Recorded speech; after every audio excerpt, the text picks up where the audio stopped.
Yu-Gi-Oh! Content creators, often known as Yugitubers, really have come a long way in regards with working with Konami. From the Dark Age days where recording at large-scale events like a YCS was completely prohibited, all the way up until today where Konami actually sponsors certain ones and will even have them commentate the biggest tournaments up to and including the Yu-Gi-Oh! World Championship. Or maybe they'll just send them new products early to open to showcase for the community.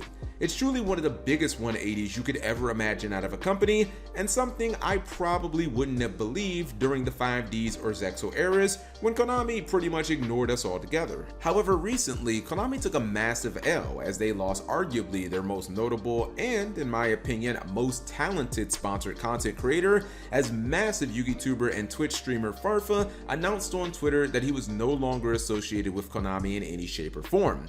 Farfa stated that he would no longer be doing any YCS casting, box openings, or hosting Challenger Cup events in Yu-Gi-Oh! Master Duel for a while, and that this split was due to quote-unquote creative differences. Aside from the shocking announcement that seemingly came out of nowhere, the creative differences part was something that stood out like a sore thumb and immediately caught my attention.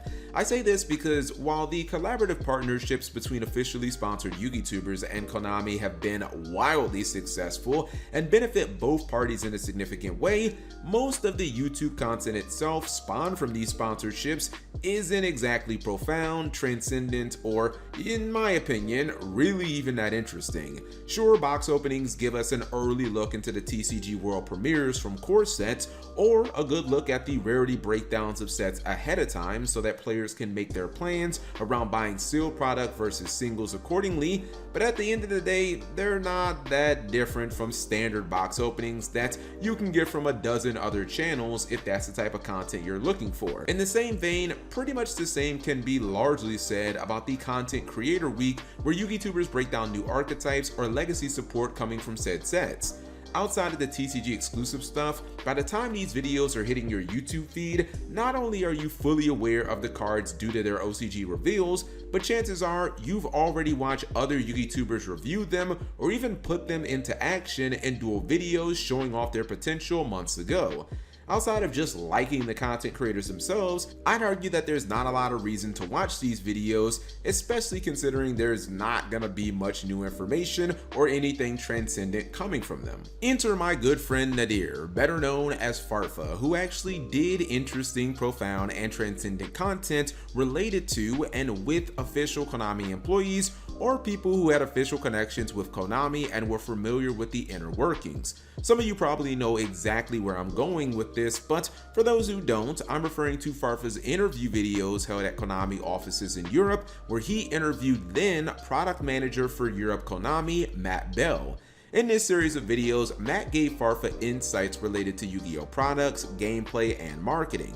This includes topics such as how Konami views first turn kills in the competitive environment, the ever-changing and always controversial time rules of Yu-Gi-Oh!, how far back Konami designs cards for specific sets, how they choose what cards to be reprinted, the idea of the official Yu-Gi-Oh! Simulator, which we all know eventually became Yu-Gi-Oh! Master Duel, and much more. It should be obvious, but videos like these actually gave players an inside view of how the Yu-Gi-Oh! TCG is not only run, but also how some of the most important decisions related to products and gameplay are made. In my opinion, it was interesting content, especially considering that the TCG Konami has a very long history of being extremely secretive and absolutely terrible when it comes to transparency and communication with their audience related to decisions on this game.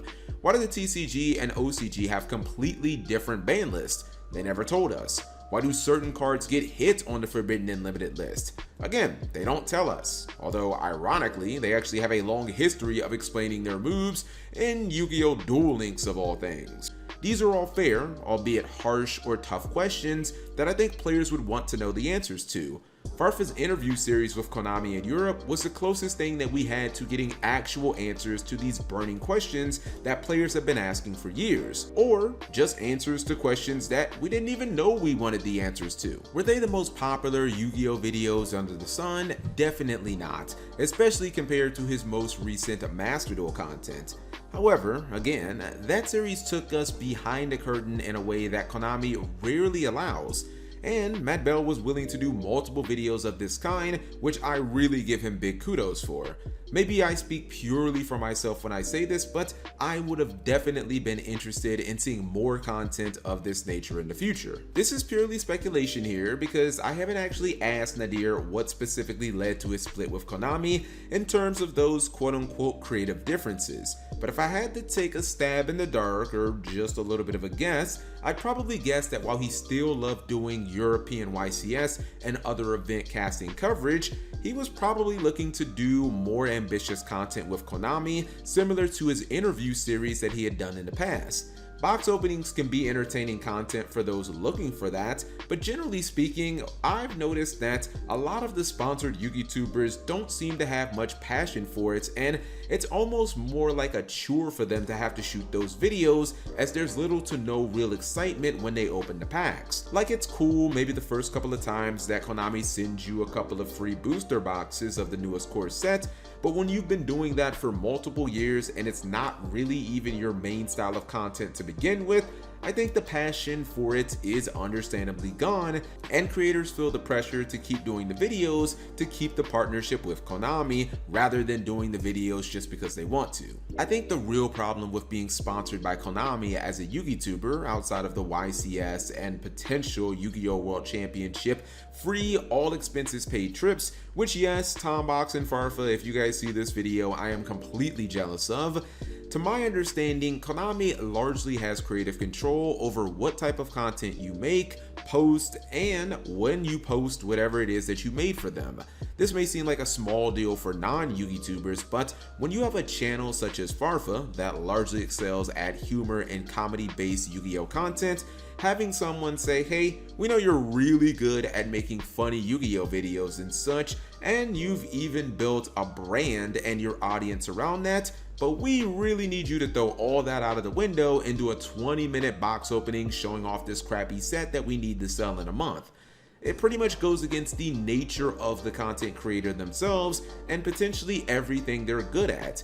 Does that really make all that much sense? I think the point here is that the juice really isn't worth the squeeze, especially for major Yugitubers with hundreds of thousands of subscribers.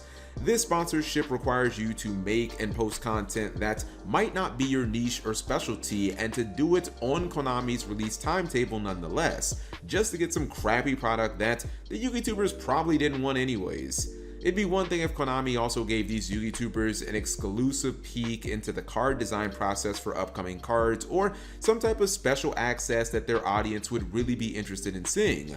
But if the payoff is just going to be some free product, I wouldn't be surprised or shocked to see more of them drop out, as eventually they get tired of making the same 3 videos over and over again for Konami. Personally, I applaud Nadir for his decision, and if/when he returns to his sponsorship, I really hope that Konami gives him the opportunity to branch out and post the type of content that he truly wants to, rather than the same crap that they've been forcing out for the past few years, which is pretty much the SOP of their program. Anyways, whatever you guys think of this or anything related to Yugitubing sponsorships with Konami, you leave that in the comment section below, and thank you guys for watching as always.